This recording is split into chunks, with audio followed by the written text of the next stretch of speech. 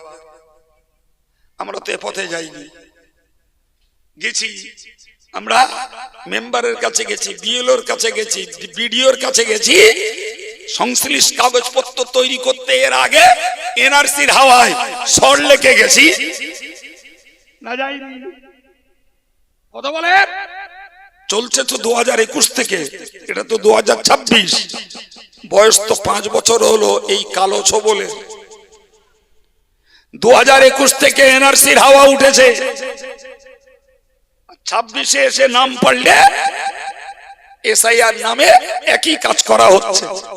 তাহলে আমরা তো একদম কুদিয়েটে বসেছিলাম, এনআরসির হাওয়ায় আমরা পেপারস পত্র রেডি করে সব বসে আছি। সেনার নাম বাদ যাচ্ছে, মাস্টারের নামও বাদ যাচ্ছে, অথচ চাকরি করতে, হায় হায়, চাকরি করছে তার নামে হেয়ারিং আসছে। এর মতন নাটকীয় খেলা আর কিছু আছে? আমার আল্লাহ কি, রাসূল কি বললেন যে যদি তুমি টেনশনে পড়ো, দুশ্চিন্তায় পড়ো, তাহলে তুমি বেশি বেশি করে বলো আস্তাগফিরুল্লাহ, আস্তাগফিরুল্লাহ, আস্তাগফিরুল্লাহ। বাংলা মানে, আল্লাহ আমি তোমার কাছে ক্ষমা চাচ্ছি, আল্লাহ আমি তোমার কাছে ক্ষমা চাচ্ছি, আল্লাহ আমি তোমার কাছে ক্ষমা চাচ্ছি। আমার নবী বললেন, তুমি যত বেশি ক্ষমা চাইবে ততই আল্লাহ তোমাকে দুশ্চিন্তা থেকে আর সংকট থেকে নিরাপত্তা দান করবেন। বাবু, ছেলেরা, জওয়ানেরা, পর্দার মায়েরা আমার কথা রেডারে ধরছে কিনা জানি না বাবু, জি, তো আপনারা ধরলি ওদের কাছে রিলে করে দেবেন। তাহলে আজকের আমার আলোচনায় শিখতে পারলাম, নাম্বার 1, যে কোনো ভয় আল্লাহর পক্ষ থেকে ইমানদারের পরীক্ষা। অতএব যত রকমের ভয় আসুক, দ্বারস্থ হতে হবে কার কাছে? আল্লাহর কাছে। নাম্বার 2, যদি বিপদে সাহায্য পেতে হয়, ধৈর্যের সঙ্গে নামাজ আদায় করতে হবে, বিনিময়ে আল্লাহ সাহায্য করবে। নাম্বার 3, সংকট এসছে আমার জীবনে, দুশ্চিন্তায় পড়েছি, রাসূলুল্লাহ শেখালেন তুমি বেশি করে ইস্তিগফার পড়ো, বেশি করে আল্লাহর কাছে ক্ষমা প্রার্থী হও। বাইরে আমি এই আপনারা মহব্বত করেন বলে সেই আবেগে পড়ে বলছি, জানেন তো। এই কথা যদি আমি অন্য জায়গায় বলি না জি, আমার কথা তড়ি মেরে উড়িয়ে দেবে। বলে এখন জীবন বাঁচতেছ না ইস্তেগফার পড়ো, জীবন বাঁচতেছ না নামাজ পড়ো, জীবন বাঁচতেছ না আল্লাহর কাছে দোয়া করো। কেন? সে তো দোয়ার লোক না, সে তো নামাজের লোক না, সে তো ইস্তেগফার পড়ার লোক না। তাহলে আমার এই সাজেশন, আমার এই প্রসেসিং, এটা আমার নয়, এটা আল্লাহর কোরআন আর প্রিয় নবীর হাদিসের প্রসেসিং। ভাই এই কথা তার কাছে কখনোই অ্যাকসেপ্টেড নয়, গ্রহণযোগ্য নয়। ও হেসে উড়িয়ে দেবে। যদি আমার কথা কাজে লাগায় কিছু দিনদার ইমানদার আল্লাহওয়ালা ভাইয়েরা মায়েরা, এরাই আন্তরিকতার সঙ্গে কাজে লাগাতে পারে। এখন অন্য কেউ না লাগাক বাবু, আমরা যারা আল্লাহকে মহব্বত করি, রসুলকে মহব্বত করি, কোরআন সুন্নাহ মতো আমরা চলতে চেষ্টা করি, তাহলে বিপদকালীন পরিস্থিতিতে রাষ্ট্রীয় নিয়মে যা করার করছি, গোপনে অভ্যন্তরে আমাদেরকে আল্লাহর সঙ্গে একটু সম্পর্ক গাঢ় করার দরকার আছে না নাই? একটু ক্ষমা ভিক্ষা চাওয়ার দরকার আছে না নাই? জি ভাই, আমাদের ফর্মুলা উল্টো, জানেন তো। জি, আমাদের ফর্মুলা উল্টো। মনে রাখুন, বিপদ আসবে যত ত্বরান্বিত, বিপদ আসবে যত ঘনীভূত, আল্লাহর রহমত আসবে তত ত্বরান্বিত। বিপদ যত গাঢ় হবে আল্লাহর রহমত তত দ্রুত আসবে। কিন্তু বিপদে ধৈর্যের পরিচয়টা দিতে হবে এবং আল্লাহর কাছে দ্বারস্থটা হতে হবে। না কি বলছেন? আমার আল্লাহ বলেছেন ইন্না মাআল উসরি ইউসরা, প্রত্যেকটা কাঠিন্যের সঙ্গে সরল সহজ ব্যবস্থা আছে। ধৈর্য ধরো, ধৈর্য ধরো। জি, ভাবতে পারা যায় পূর্বেকার যুগের ইমানদারদের তুলনায় আমরা তো কোনো পরীক্ষাতেই পড়ি না। সম্মানিত ভাইরা আমার, আমি প্রসঙ্গত আপনাদেরকে আর একটা হাদিস শোনাচ্ছি, মনোযোগের সঙ্গে হাদিসটাকে মনে রাখুন। এই হাদিসটাকে বলা হয় হাদিসে কুদসি। একটু ভালো করে খেয়াল রাখুন। আমার আল্লাহ পাক নিজেই বলেছেন ইন্না কুলুবান নাসি ওয়া কুলুবা মুলুকিহিম বাইনা ইসবাঈন মিন আসাবিঈর রহমান। শুন বাবা, আমার আল্লাহ বললেন এই মানুষের অন্তরগুলো আর এদের নেতা মন্ত্রী রাজা বাদশা বা মুখ্যমন্ত্রী প্রধানমন্ত্রী, এদের অন্তরগুলো আমি আল্লাহর দুটি কুদরতি আঙুলের মাঝখানে। কথাটা ভাববার আছে না? মানুষের অন্তর, আমার আপনার সবের অন্তর, আর নেতা বাদশা মন্ত্রী এদের অন্তর আল্লাহর কুদরতি আঙুলের মাঝখানে। আশ্চর্য ব্যাপার। তার মানে কি, অন্তরের পরিবর্তন করার পাওয়ারফুল হলেন আল্লাহ। কে? আল্লাহ বললেন ও বান্দা তোমরা মনে রাখো, ফাইদানি ইবাদি আতাউনি হাব্বালতু কুলুবাহুম বিররাফাতি ওয়ার রাহমা। ফাইদানি ইবাদি আতাউনি, আমার বান্দারা যখন আমার হুকুমকে মান্য করে, আমার বান্দারা যখন পাপ করে ক্ষমা চায়, আমার বান্দারা নেকির কাজ যখন করে, আমার বান্দারা আমার তাবেদারি করে, আমি আল্লাহ পাক তাদের নেতা মন্ত্রী সবার অন্তরগুলোকে দয়া মায়ায় পূর্ণ করে দেই। কিরকম হচ্ছে কথাটা? তোমরা আমার ইবাদত করো, আমার অনুগত্য স্বীকার করো, আমার হুকুমকে পালন করো, আমার নিষেধের কাজগুলো করে ফেলেছো আর করো না, যেটা করেছো তার জন্য ক্ষমা চাও। পুরস্কার তোমাদের নেতা মন্ত্রীদের অন্তরটাকে আমি আল্লাহ কি দেবো? দয়া মায়া সহানুভূতি তাদের অন্তরে ভরে দেব, তারা তোমাদের প্রতি সৎ আচরণ করবে। তাই এই কথাই যদি একটু ব্যাখ্যা করি, তাহলে প্রমাণ কি হচ্ছে বলুন দিন? আমরা যদি বিজাতির দ্বারা, অত্যাচারিতের দ্বারা অত্যাচারিত হই, লাঞ্ছিত হই, নিপীড়িত হই, আমরা যদি বিপন্ন হই, তাহলে এর গভীরে ওই কথাটা লুকিয়ে আছে, আমরা আল্লাহর হুকুম পালন করি না। আমার দিকে তাকান, হাদিস থেকে তাই প্রমাণ হয় না? হয় না? আরেকবার বলবো, ব্রেনে ঢুকিনি। আল্লাহ বললেন যে আমার বান্দারা আমার হুকুম মেনে চললে তাদের নেতা মন্ত্রীদের অন্তরটাকে আমি আল্লাহ দয়া মায়া সহানুভূতি দিয়ে পূর্ণ করে দেব। কথা বোঝা গেল? এখন সেই নেতা মন্ত্রীরা যখন আল্লাহর বান্দাদের উপরে অত্যাচার, অবিচার, অনাচার, লাঞ্ছনা আর বঞ্চনা দিচ্ছে, তাহলে উল্টোটা বুঝতে হবে। তাহলে আমরা আল্লাহর হুকুমটাকে বলেন বলেন এবার মাথায় ঢুকেছে। আচ্ছা, এই যে কথাটা বাস্তবে মিলিয়ে বলুন দিন, আল্লাহর হুকুম মানার লোক সংখ্যা কত, আর না মেনে উচ্ছৃঙ্খল, স্বাধীন, স্বৈরচারিতার জীবন যাপন করা মুসলমান নারী পুরুষ কত? বেশি কোনটায়?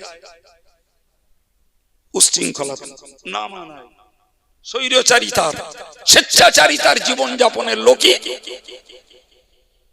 বাস্তব। তো এটাই। তাহলে হাদিস আর বাস্তবটাকে মিলিয়ে দিলে কি প্রমাণ হচ্ছে? যে আমাদের প্রতি বিজাতির কিংবা ভিন্ন সরকারের আমাদের প্রতি যে দুরাচরণ, এটি আল্লাহর পক্ষ থেকে। এরা আমার কথা মানে না, অতএব আল্লাহ বান্দাদের শাস্তি বান্দাদের দ্বারাতেই দেওয়াচ্ছে। যদি আপনি বলেন হুজুর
আলহামদুলিল্লাহ।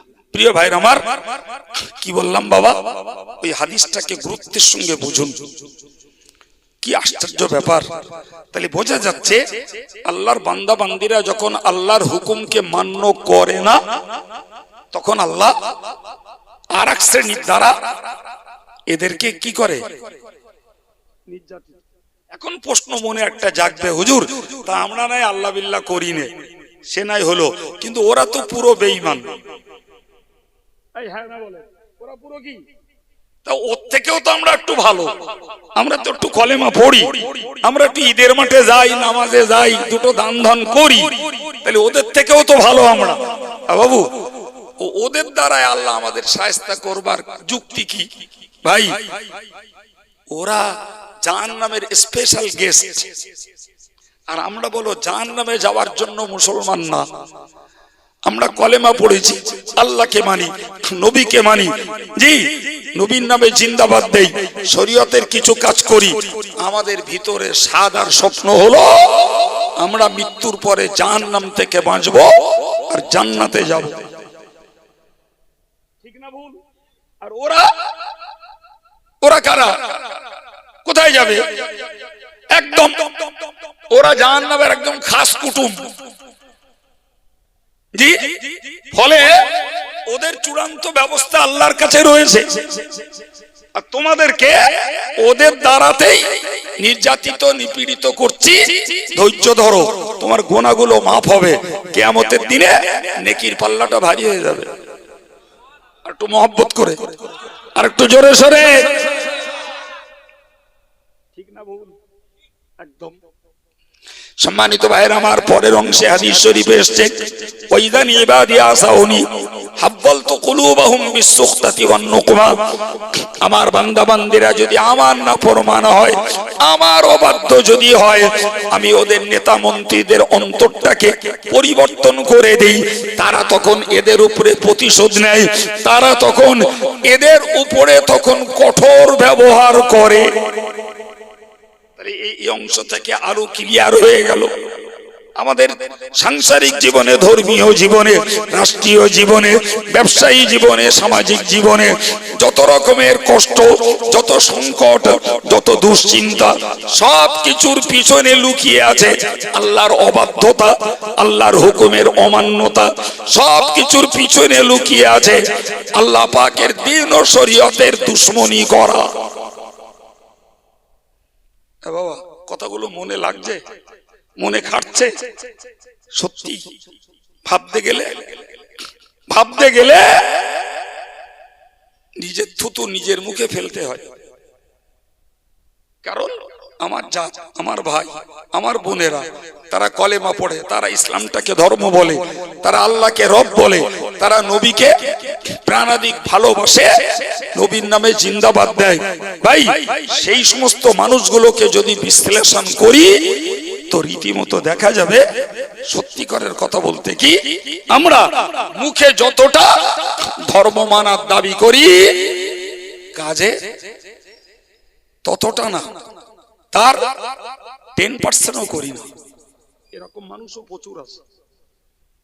আমি আগে বলেছি না, প্রকৃত অর্থে ধর্ম করার লোক সংখ্যা শতকরা যদি 80 জন, 20 জন হয়, তাহলে ধর্ম না করার বা খিচুড়ি করে ধর্ম জীবন চালানোর লোক 80 জন। আমার কথা ভুল হয় আপনি বলবেন, আমি কথা উদ্র করব। ভাই, এই যদি অবস্থা হয় তাহলে আল্লাহর ইবাদত করব না, নামাজ পড়ে আল্লাহর সাহায্য চাইবো না, ভয় হচ্ছে আল্লাহর কাছে দ্বারস্থ হব না, পাপ করেছি ক্ষমা চাইবো না। জি প্রিয় ভাইরা আমার, তাহলে কিভাবে আমরা আল্লাহর মদতটা পাবো? আমি একবারও বলিনি বাবু যে আপনি কাগজপত্র কিচ্ছু রেডি করতে হবে না, শুধু সেজদায় পড়ে কাঁদুন, এরকম বলেছি না? একবারও বলিনি। রাষ্ট্রীয় নিয়ম যেটা সেটা করতে হবে, কিন্তু এরপরেও সঠিক বিচারের জন্য, সঠিক অধিকারের জন্য, আমাদেরকে ইজ্জতের জন্য, দুশ্চিন্তা মুক্ত হওয়ার জন্য ভাই আল্লাহর প্রতি আমাদের ভরসা করা লাগবে। ব্যাপারটা এরকম বাবু, ব্যাপারটা এরকম, চোর বলো সব দিন বাড়ি আসে না, ডাকাত সব দিন পড়ে না, পড়ে তারপরেও বলো বাড়িওয়ালা দরজা আলগা করে শোয় না, বলো বাবু, বলেন বলেন বলেন জি।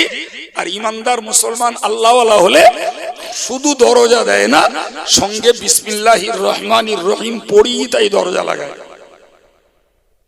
ঠিক কিনা বলেন? জি ভাই, গরুর দড়িটা না খোঁটায় বাঁধতে হয়, বিসমিল্লাহ বলে গরুর দড়িটা খোঁটায় বাঁধতে হয়, তারপরে আল্লাহ ভরসা করতে হয়।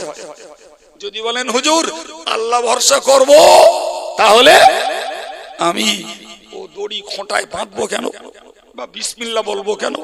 বাবা, অনেক সময় বাঁধা দড়ি কেটে এনে চলে যায়, ঠিক না বল? অতএব তুমি বিসমিল্লাহ বলে খোঁটায় দড়িটা বাঁধো, বাকি দায়িত্বটা আল্লাহর। বিসমিল্লাহ বলে দরজাটা লাগাও, হেফাজতের মালিক আল্লাহ। পেপারস রেডি করো, এরপরে ভরসা করো আল্লাহর উপরে। পেপারসের উপরে নয়, যোগাযোগের উপরে নয়, আমার কাজ যেটা করেছি বাকিটা ভরসা কার উপরে? আমার আল্লাহ বলেছেন মাইয়া তাওয়াক্কালা আলাল্লাহি ফাহুয়া হাসবুহু, যে কোনো অবস্থাতেই যে বান্দা আমি আল্লাহর প্রতি ভরসা করে, আমি আল্লাহ বলে দিলাম আমার বান্দার জন্য আমি আল্লাহই যথেষ্ট। একটু মন খুলে বলে, আমাদের জন্য কে যথেষ্ট? আর একটু মন খুলে বলে আল্লাহু আকবার। তাহলে আল্লাহ আমাদের জন্য যথেষ্ট বাবু।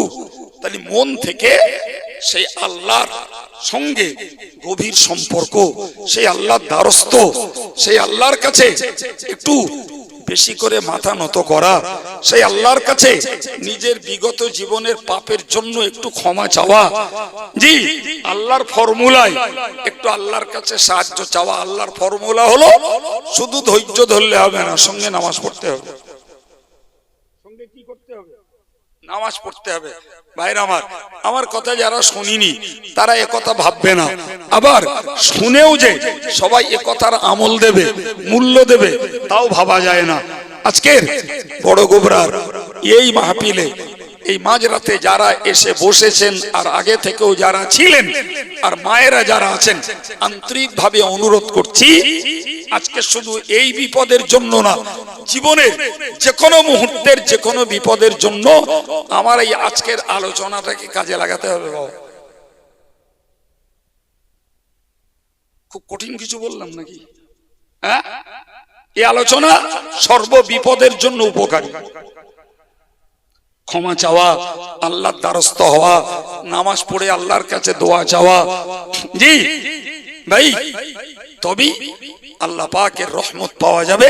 এবং যারা ইবাদত আমল করেন না, আমি তাদের কাছে ভাই হার্ট রিকোয়েস্ট করব, অন্তর থেকে অনুরোধ করব, আল্লাহর রাস্তে আল্লাহর ইবাদতে মন দেন বাপ। যারা করেন আল্লাহ তাদের কায়েম রাখুন, যারা করি না একটু আল্লাহর ইবাদতে মন দেন। এরা কদিন কি করবে? আমার আল্লাহ বলেছেন ওয়াদা আযাহুম ওয়া তাওয়াক্কাল আলাল্লাহ। কোরআন বলছেন নবী, ওরা তোমায় কষ্ট দেয়, ওরা তোমায় গালি দিচ্ছে, ওরা তোমাকে কুৎসা রটাচ্ছে, ওরা তোমাকে বদনাম করছে, ওরা তোমার প্রতি দুর্ব্যবহার করছে, আমি আল্লাহ তোমাকে বলছি ওয়াদা আযাহুম, ওদের কষ্ট, ওদের উৎপীড়ন ছেড়ে দাও, ওদিকে মন দিও না, ওদিকে ভুরুক্ষেপ করো না। সুবহানাল্লাহ বলবেন না? আর একটু জোরে বলেন। এই শান্তির শিক্ষা আমার আল্লাহ আমার নবীকে দিয়েছে। কাকে দিচ্ছেন? আরে বাবা, নবী যদি কষ্ট পান, নবী যদি নির্যাতিত হন, নবী যদি নিপীড়িত হন, নবী যদি অপমান, অপদস্থ আর লাঞ্ছিত হন, তো সেই নবীর উম্মত হিসাবে আমরা ওই নবীর মক্কায় জন্ম, মদিনায় তার ওফাত, আমি ভারতে বাস করে ওই নবীরই মানব। তা সেদিন যারা নবীরে গালি দিল তাদের ছানাপোনা সব মরে গেছে? বলেন তাদের ছালাপোনা, চেলা চামুন্ডা জি দুনিয়াতে আছে না নেই? আছে। তা নবীর যদি কষ্ট দেয়, তাহলে নবীর ভক্ত আমরা, নবীর গোলাম আমরা, নবীর অনুসারী আমরা, আমাদেরকে তো কিছু কষ্ট দেবে? একটু যে ঝেঁকে বলেন না, আমার কথা বুঝতে পারছেন না? হ্যাঁ ভাই, কথাগুলো শুনলে লাভ কি বলুন দিন, মনটা একটু ফ্রি হবে যে না, যা হচ্ছে, তারপরেও মানসিক দুশ্চিন্তাটা কমবে, মনের একটা শান্তি আসবে। ইমানদারের টেনশন হলে গোনা মাফ হয়, কাঁটা ফুটলি গোনা মাফ হয়। তাহলে ইমানদার যদি ইমানের জন্য, ইসলামের জন্য এরা অত্যাচারিত আর নিপীড়িত হয়, গোনা মাফ হবে না? হবে না? বলেন এটা ইমানদারের জন্য লাভ না লস? সুবহানাল্লাহ বলেন। আমার আল্লাহ বললেন নবী, ওরা কষ্ট দিচ্ছে, ছেড়ে দাও ওদের কথা দিয়ে। কি করব? তাওয়াক্কাল আলাল্লাহ, আমি আল্লাহর উপরে ভরসা করব। শিক্ষাটা কার? আল্লাহ দিচ্ছেন। কাকে? কথাটা যখন কোরআনে উঠেছে, তার মানে ওই শিক্ষাটাই তাম পৃথিবীর মোমেন মুসলমানের। কথা বোঝাতে পেরেছি বাবু? জি। তাহলে ওদের কষ্ট, ওদের অত্যাচার ত্যাগ করো, ছেড়ে দাও, ভুলে যাও। আর তুমি যত বেশি অত্যাচারিত হও তত আল্লাহর কাছে যাও, তত ঘনিষ্ঠ হও। যত বেশি অত্যাচারিত হও তত ক্ষমা চাও, যত বেশি অত্যাচারিত হও তত নামাজ পড়ো, যত বেশি অত্যাচারিত হও তত আল্লাহর প্রতি ভরসা করো। আমাদের ফর্মুলা অন্য। আমরা যত অত্যাচারিত হয় তত কার কাছে দৌড়লি রেহাই পাবে, রেহাই হবে, কার কাছে দৌড়লি আমি সুবিচার পাবো, এই চিন্তায় আমরা দৌড়াই। বাপ নাকি বলছেন? দৌড়বেন তো বটেই, দুনিয়ার হেল্লার দরকার আছে বাবা, কিন্তু ইমানদার আল্লাহকে ভুলে অন্য কাউকে হেল্লা ধরতে পারে না। বলেন বলেন বলেন। ওষুধ খেতে হবে বাবা, তবে আল্লাহর বিশ্বাসটাকে মন থেকে বাদ দিয়ে মুছে ফেলে নয়। ওষুধটা হেল্লা, সারানোর মালিক আল্লাহ। জি, সুতরাং দুনিয়ার হেল্লা, দুনিয়ার মাধ্যম, মিডিয়া ধরবো, কিন্তু আল্লাহ থেকে মুখ ফিরিয়ে না বাপ।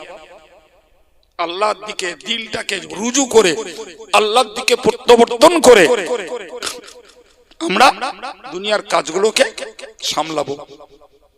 এই শিক্ষাটুকু আমাদের আজকের জন্য না বাবু, হয়তো আজকের একটা আবহাওয়া চলছে বলে আমি ওই পরিপ্রেক্ষিতে আপনাদেরকে কিছু কথা শোনালাম। আচ্ছা বাবু বলবেন, আমি শুরু থেকে পর্যন্ত একটা না এই যে কথাগুলো শুনিয়েছি, এগুলোকে উপকারের না ক্ষতির? আপনাদের বস্তাকে কি লস হয়েছে মনে হচ্ছে? হ্যাঁ জি, তবে আমি এই কথাটা লাস্টে বলছি, এটা আজকের জন্য বলছি না বাবু। যে আলোচনা আল্লাহ করিয়েছেন প্রত্যেকটা ইমানদার মুসলমান নারী পুরুষের তামাম জীবন এগুলো মনে রেখে জায়গা মতো ব্যবহার করা দরকার, লাভ পাওয়া যাবে। আমি বলছি মানে আপনাকে বলছি না, আমিও ও কাজের সঙ্গে বিজড়িত। কার কাছে যাব? কার কাছে যাব? যা বলার আল্লাহরে বলবো। তিনি যদি ভালো মনে করেন তিনি সাহায্য করবেন, যদি মনে করেন না আমাকে বিপদে ফেলে রাখবেন, রাখবেন, কিছু করার নেই। জি মনে রাখুন, হাদিস শরীফে এসেছে রাসূলুল্লাহ বলেছেন, লাউ আন্নাল উম্মাতা ইজতামাউ আলা আন ইয়ানফাউকা লাম ইয়ানফাউকা বিশাইইন ইল্লা মা কাতাবাল্লাহু লাক। নবী পাকের সহিহ হাদিস, যে तमाम উম্মত যদি চেষ্টা করে তোমার কেউ উপকার করার, আল্লাহর কলমে যদি উপকার না লেখা থাকে তুমি উপকৃত হতে পারবে না বাবা। ঠিক তার পরের অংশে বলেছেন, জি ওয়ালাউ ইসতামাত আলা আন ইয়াদুররুকা বিশাই, যদি ওয়ালাউ ইসতামাউ আলা আন ইয়াদুররুকা বিশাই, तमाम পৃথিবীর শক্তি যদি তোমার এগেইনস্টে কাজ করে তোমাকে ক্ষতি করার জন্য, লাম ইয়াদুররুকা বিশাইইন ইল্লা মা কাতাবাল্লাহু লাক, আল্লাহর কলমে যদি লেখা না থাকে তাহলে তোমায় কেউ ক্ষতি সাধন করতে। কত বড় জ্ঞানের কথা, কত বড় ইমানের মজবুতির কথা। ইমানদারকে দৃঢ় বিশ্বাস করতে হবে আমার উপকার হলে আল্লাহর কাছে পাশ হয়, তবে মানুষের দ্বারা আল্লাহ উপকার করায়, আর আমার যদি ক্ষতি হয় আল্লাহর কাছে পাশ হয়, তবে প্রাকৃতিক বিপর্যয়ে অথবা মানুষের দ্বারা আল্লাহ আমার ক্ষতি করেন। উপকার পেলে আলহামদুলিল্লাহ বলতে হবে, ক্ষতি হলে ইন্না লিল্লাহ পড়ে আল্লাহর কাছ থেকে ক্ষতি থেকে বাঁচার জন্য সাহায্য চাইতে হবে।